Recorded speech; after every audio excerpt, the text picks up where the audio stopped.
Okay, chapter 3. We've been introduced to Prince Vasily at Anna Pavlovna's party, and also we've been introduced to Lisa Bolkonsky and Pierre Bezukhov, all critical characters in the story. In chapter 3, we hear more from Hélène Kuragin, who is the daughter, if we remember, Prince Vasily, and also Prince Andrei Bolkonsky, the husband of Lisa. And I find this kind of an interesting chapter. Princess Ellen is just a young lady. This is kind of one of her first forays into these adult parties, and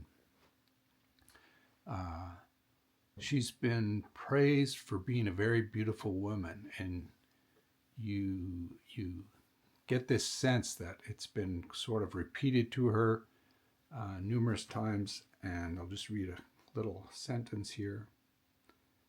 Ellen was so lovely, and she appeared to be almost embarrassed by her undeniable, irresistible beauty. It was as if she wished to diminish its effect while being powerless to do so. And so she was very much self-aware of her beauty, and this is something which makes me fearful for her. And I'll just read a little bit more. Whenever the story, so she's part of the conversation, well, she actually doesn't participate too much in the conversations, but she's present. And whenever the story produced a certain effect upon listeners, she would always glance at Anna Pavlovna and instantly assume the same expressions she saw on Anna's face, and then again relapse into her radiant smile. So she's very much taking cues from Anna, how to behave.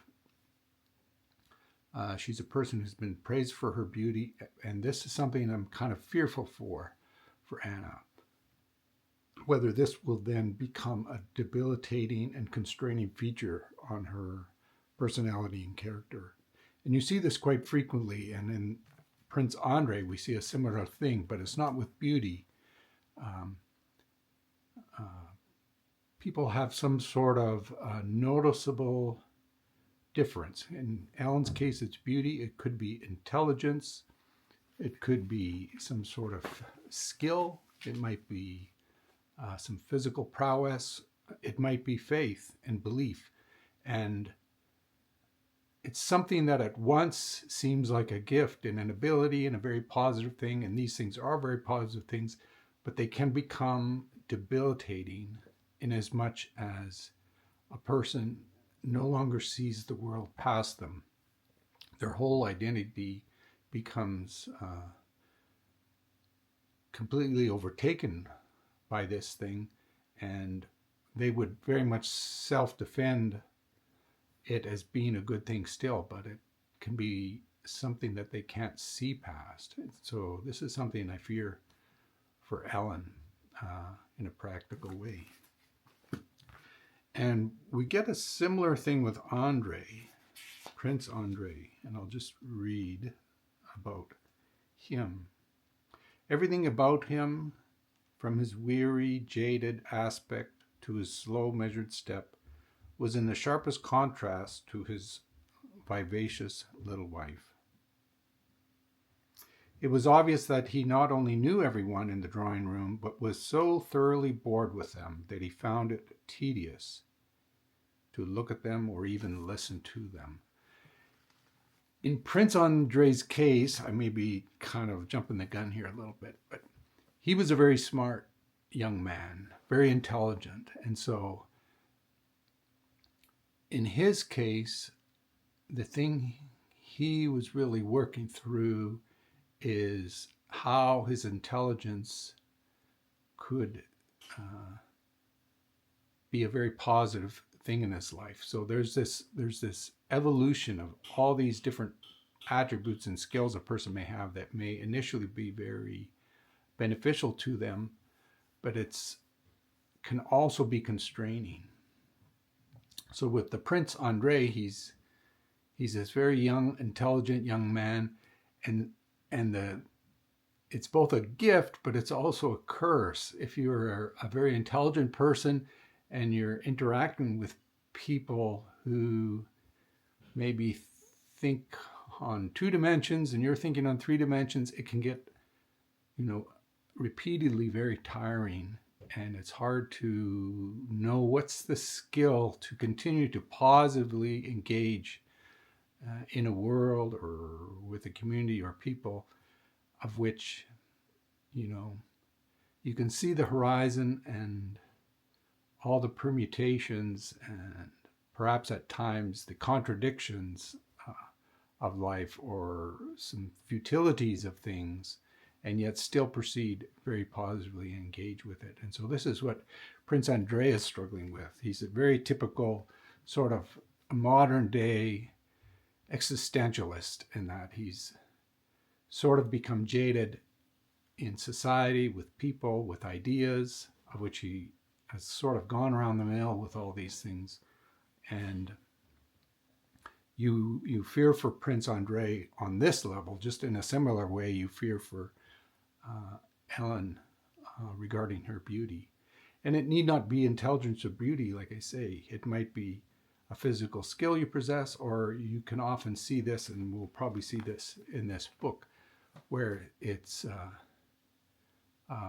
might be faith or belief of which a person, their whole life is resolved around this thing, and it provides them stability and comfort and sort of a guiding light, but it also is very much constraining and they can't see past that. So with Anna Pavlovna, she's adopted this quality of being an extreme loyalist, and obviously this makes total sense with her close association with the emperor and the empress. And so you kind of fear, you see this in people. It's also something people have difficulty having self-awareness of themselves, as quite often these qualities are sort of cherished, and you sort of build a fortress around them, which makes them harder to see past. And so these are 2 very interesting characters, Elena and Andrei. And I'd also like to just point out in this chapter, we get this another interaction with Pierre, with Anna Pavlovna. And Pierre, kind of on the side, gets into this conversation with this other man. And the man says, they're talking about politics and the balance of power and Napoleon. And the person he's in conversation with says, it requires one powerful nation like Russia to place itself disinterestedly at the head of an alliance, having for its aim the balance of power in Europe, and it will save the world. And so here's a person proposing very staunchly and loyally the strength of Russia and how there needs to be someone just to bring order and structure and preserve the virtue of things.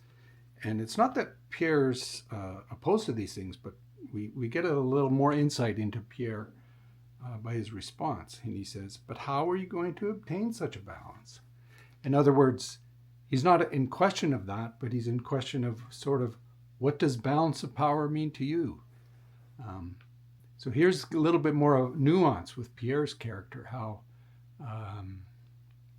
someone might say, we need to establish what is good and virtuous. And someone like Pierre would be, well, this sounds all very good, but I'm a little bit afraid what your definition of good and virtue is,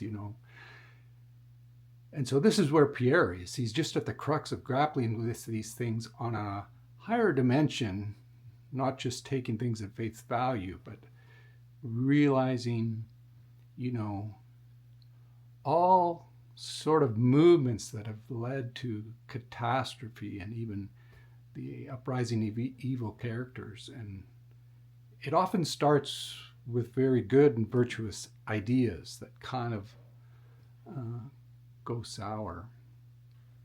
in this way, we can kind of see Pierre as kind of being a version of Prince Andrei, but just a few years earlier. It's like Pierre is just in the midst of this, of struggling with these ideas, not just taking it as it's been given to him, but just adding the next question. But why? But what does this mean? This doesn't quite make sense. I agree in principle that a balance of power sounds like a good thing, but what is your definition of that? What's your definition of fair? What is your definition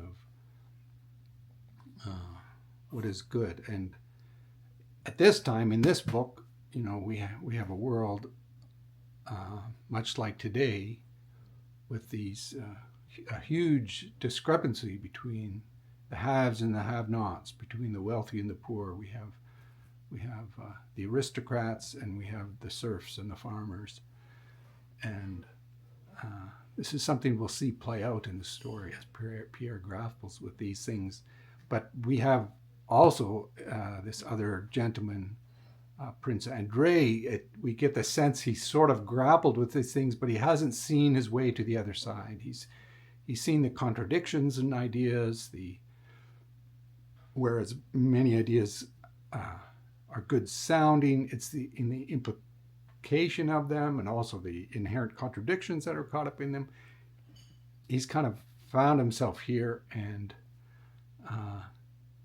his intelligence about those things, he's able to see things that others can't, but he hasn't quite made it through these sort of existential crisis, you could say, that how then can he then proceed to engage with the world? And we get this very interesting interaction. So Pierre noticed Prince Andrei coming to the party. Pierre, who had kept his delighted, affectionate gaze on him from the moment he entered the room, now went up to him and took his arm. Prince Andrei frowned with annoyance at being touched, but when he turned and saw Pierre's beaming face, he gave him an unexpectedly kind and friendly smile. So this is just wonderful. It's the first indication in the book of a true friendship. These guys, they were friends, and you see this funny interplay about Pierre coming up behind him and kind of grabbing him by the arm, and Prince Andrei is just like, another one of these annoying people. And then he turns as he's Prince Andrei, and it's just, his countenance completely changes. So this is very lovely, because you see in Prince Andrei, he's not this immovable, cold stone object. There is life within him, deep within him, wanting to burst forth at any possible opportunity. His intelligence is getting in the way in this particular case. We could say, I don't mean that overly critically, but it's just where he's at. But he sees his friend, and he's just super happy. This just automatically comes out of him. And so it's nice to see this friendship. And so we know that Prince Andrei and Pierre are close friends. And there's a few other things in the chapter, but to me, that's kind of what stands out.